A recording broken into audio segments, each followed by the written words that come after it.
Hello friends, तो इस video में आप सभी का स्वागत, जिसमें हम आज बात करेंगे क्लास 10th से रिलेटेड, जो कि हम बात करेंगे आज साइंस। और साइंस में हम देखेंगे जो इसके पिछले वीडियो में बात किए थे 14 चैप्टर, जिसका नाम है कार्बन एवं उसके यौगिक में हम प्रतिस्थापन विधि और प्रतिस्थापन विधि। ये चैप्टर का इम्पोर्टेंट पार्ट नहीं है, ये फर्स्ट चैप्टर का इम्पोर्टेंट पार्ट है। ये था कार्बन यौगिकों के रासायनिक गुणधर्म के अंतर्गत, जो कि हम देखे थे। आज हम देखेंगे कुछ महत्वपूर्ण कार्बन यौगिकों के बारे में, जैसे कि एथेनॉल और एथेनोइक अम्ल का रिएक्शन, इन सभी को देख लेंगे और क्या क्या चीजें हो रही हैं हम उसको देख लेंगे। ठीक है,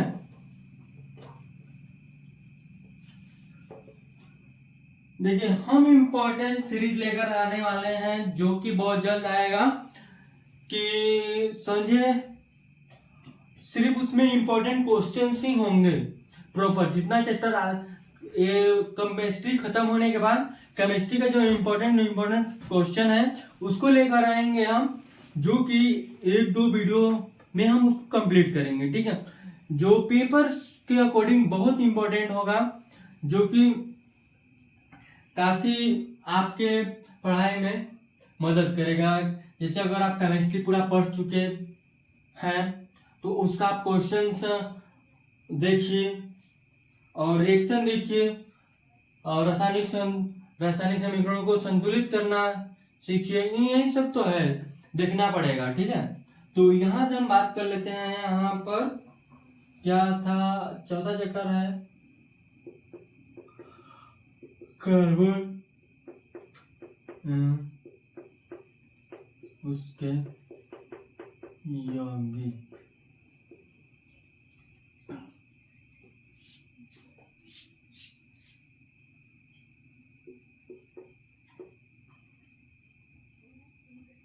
एथेनॉल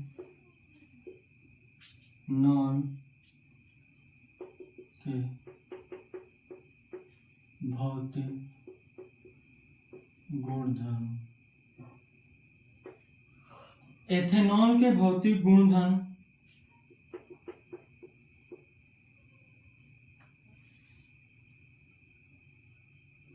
इसका जो मुख्य हेडिंग है उसको हम देख लेते हैं। पहले लिख लीजिएगा यहां से कि कुछ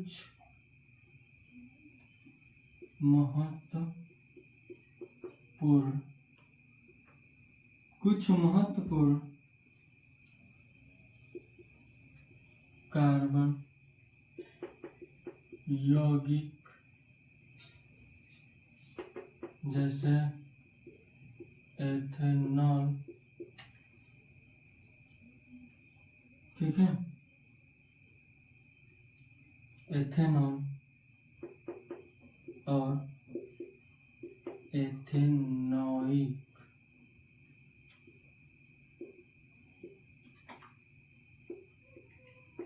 अम्ल। एथेनॉल और एथेनोइक अम्ल, जो पहला है इसमें एथेनॉल के भौतिक गुणधर्म।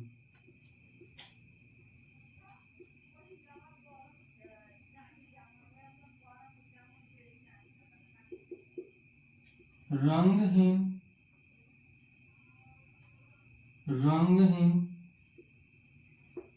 गंध और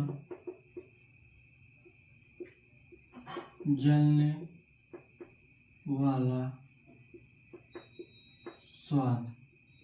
इसके भौतिक हो गए, एथेनॉल के भौतिक गुण हो गए क्या, कि रंगहीन गंध और जलने वाला स्वाद आता है। और इसमें जल में क्या होता है, घुलनशील होता है।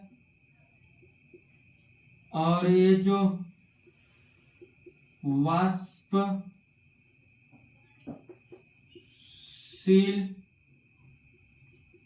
द्रव जिसका क्वथनांक वाष्पशील द्रव जिसका क्वथनांक केल्विन होता है। उदासीन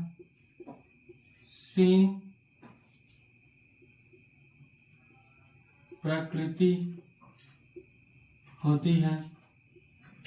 अगर रासायनिक गुणधर्म की बात करें तो अगर हम इसकी रासायनिक गुणधर्म की बात करते हैं तो भौतिक गुण हो गया। रासायनिक गुण क्या है कि ये जो है सोडियम, ठीक है, जो सोडियम है, सोडियम के साथ अभिक्रिया करवाते हैं किसका, एथेनॉल का। किसका, एथेनॉल का अभिक्रिया कराएंगे किसके साथ, सोडियम के साथ। तो सोडियम के साथ अभिक्रिया कराएंगे, अभिक्रिया 2Na प्लस CH3CH2OH, ठीक है। ये हो गया, ये क्या है, ये है एथेनॉल। क्या है, एथेनॉल। तो क्या बनेगा, 2CH3CH2ONA plus H2, sodium ethoxide, sodium ethoxide. क्या बनेगा, सोडियम एथॉक्साइड बन जाएगा। तो यहां से क्या होगा कि हाइड्रोजन गैस की उत्पत्ति से एथेनॉल की जांच इसी विक्रिया द्वारा की जाती है। एथेनॉइक इस विक्रिया द्वारा जो हाइड्रोजन गैस की उत्पत्ति है से एथेनॉल की जांच इस विक्रिया द्वारा की जाती है। आप नोट में लिख सकते हैं बगल में करके कि हाइड्रोजन की उत्पत्ति से एथेनॉल की जांच इस विक्रिया द्वारा किया जाता है। हम इसमें बात करेंगे दूसरे नंबर पे, इसका वो है निर्जलीकरण। अभी निर्जलीकरण में हम क्या करते हैं, तो H2SO4 के साथ इसके विक्रिया करवाते हैं। तो CH3CH2OH H2SO4 के साथ विक्रिया करवाएंगे तो क्या होगा, CH2 डबल बॉन्ड CH2H2O, यहां से बनेगा एथीन। क्या बनेगा, जब एथेनॉल का H2SO4 के साथ निर्जलीकरण कराते हैं, निर्जलीकरण होता है तो क्या होता है, यहां से एथीन बनता है। क्या बनता है, एथीन बनता है, ठीक है। आइए बात कर लेते हैं आगे एथेनोइक अम्ल के बारे में। यहां से एथेनोइक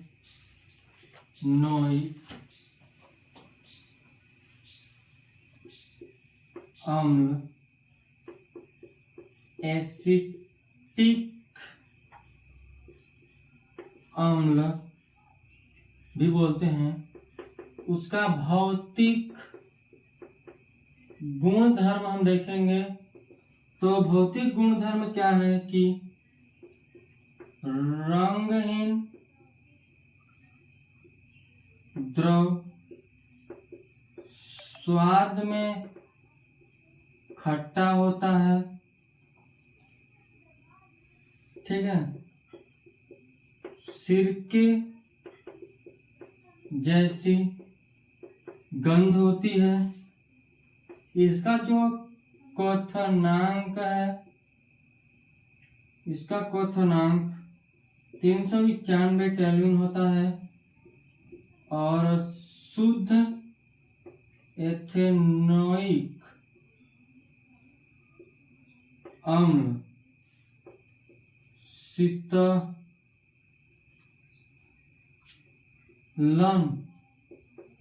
करने पर बर्फ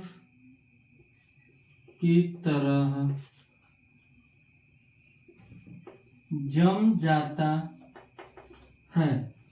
शुद्ध जो एथेनोइक अम्ल है शीतलन करने पर बर्फ की तरह जम जाता है। इतना बात आपको क्लियर हो गया होगा। तो आगे हम लिखते हैं कि जम जाता है, इसलिए इसे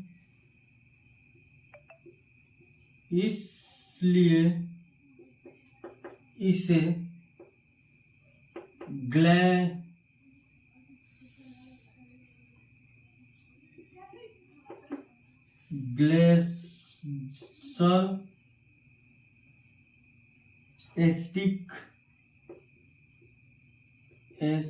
एसिटिक अम्ल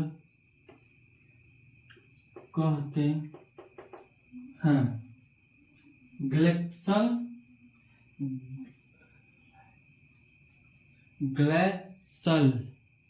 एसिटिक अम्ल कहते हैं। तो इसका रासायनिक गुणधर्म की बात कर लेते हैं। तो रासायनिक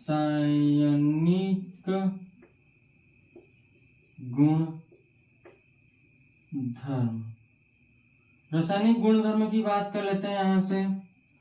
तो इसका रासायनिक गुणधर्म क्या है? पहला हम बात करेंगे कि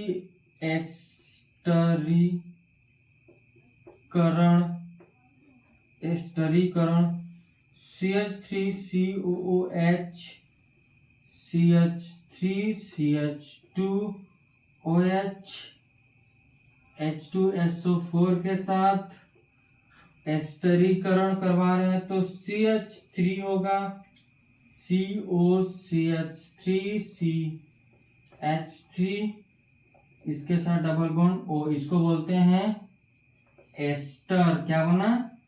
एस्टर। ठीक है। ये क्या है? एथेनोइक और ये एथेनॉल है। ये एथेनॉल है, एथेनोइक है। ठीक है। एथेनोइक ये होता है, यहाँ पर आप लिख सकते हैं CH3COOH एथेनोइक हो गया। और एथेनॉल को हम क्या लिखते हैं कि CH3CH2OH। ठीक है।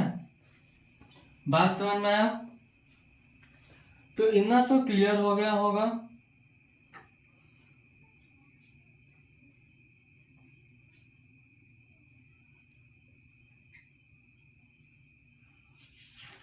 और मीठे फलों जैसे गंध वाले एस्टर का निर्माण और साबुनीकरण होता है इससे। नहीं, आगे हम बात करेंगे साबुनीकरण की। तो इसको हम कर लेते हैं इरेज।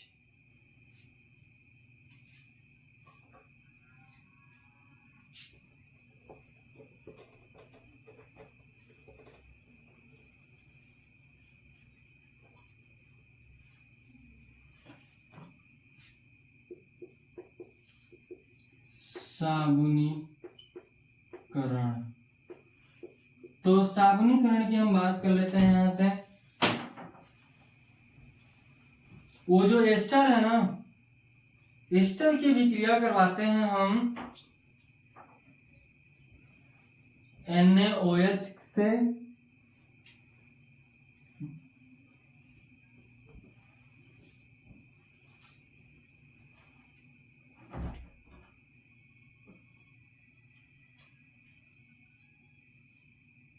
देखिए यहां से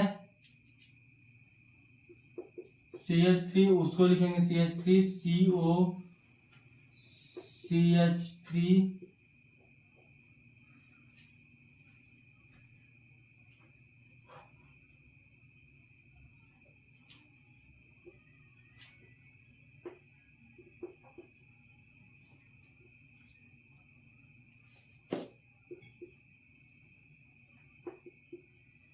NaOH, ठीक है, CH3COO Na + CH3CH2OH। इस विधि से साबुन तैयार किया जाता है। इस विधि से साबुन तैयार किया जाता है, ठीक है। दूसरा बात करेंगे, वहां पर उसके नीचे ही था, मतलब साबुनीकरण इसी में था ना, एस्टरीकरण के अंतर्गत ही था। तो आगे बात करेंगे कि क्षार से अभिक्रिया, क्षार से अभिक्रिया कराएंगे कि साबुनीकरण।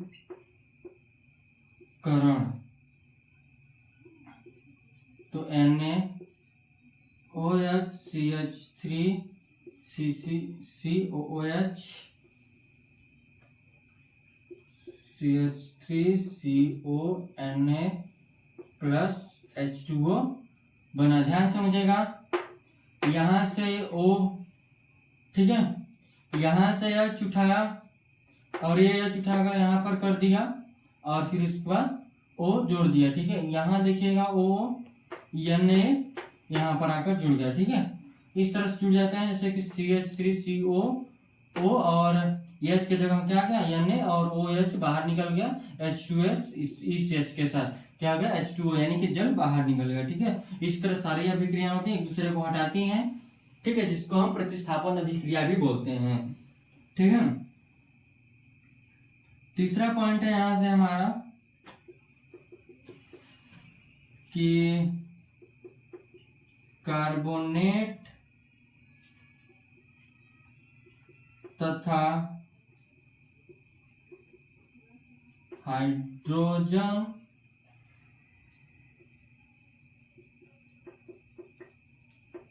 कार्बोनेट से अभिक्रिया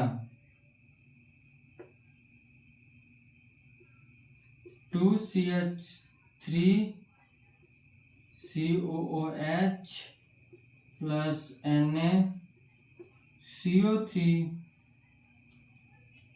2CH3COON। ध्यान समझिएगा, यहां से सेम काम किया है, यहां से जैसे कि यहाँ का हमने CO बाहर निकलेगा किसके साथ, तो ध्यान समझिएगा, यहां से क्या क्या निकलेगा, जल भी निकलेगा, क्योंकि और फिर इसके बाद कार्बन डाइऑक्साइड भी यहां से बनेगा। इसको बोलते हैं हम सोडियम एसीटेट। ये क्या बना, सोडियम एसीटेट कार्बोनेट तथा हाइड्रोजन कार्बोनेट से अभिक्रिया हम करवाए हैं, ठीक है। इसको क्या बोलते हैं, कार्बोनेट तथा हाइड्रोजन कार्बोनेट, ठीक है। तो एक और लेक्चर लेते हैं जिसमें हम, या फिर इसी में करवा दें, लास्ट है साबुन और अपमार्जक, जो एक और वीडियो लेकर आते हैं उसमें हम पूरा कंप्लीट कर देंगे, ठीक है। साबुन और अपमार्जक लास्ट हेडिंग होने वाला है, जो साबुन के बारे में पढ़ेंगे, मिसेल क्या होता है, इन सब चीजों के देख लेंगे, क्या क्या चीजें हैं, कैसे कपड़े को साफ करता है, क्या चीजें होती हैं, ठीक है। तो चलिए आज के लिए बस इतना रखते हैं। अगर आपको कोई भी दिक्कत आती है तो आप कमेंट कर सकते हैं, या फिर जो भी प्रॉब्लम आती है तो आप मैसेज भी कर सकते हैं, क्योंकि वहाँ चैनल पर जाएंगे तो वहाँ पर आपको व्हाट्सएप ग्रुप का लिंक और टेलीग्राम ग्रुप का लिंक भी मिल जाएगा, तो जाकर आप ज्वाइन हुए और चैनल को सब्सक्राइब कीजिए, ठीक है। तो चलिए आज के लिए इतना रखते हैं, धन्यवाद।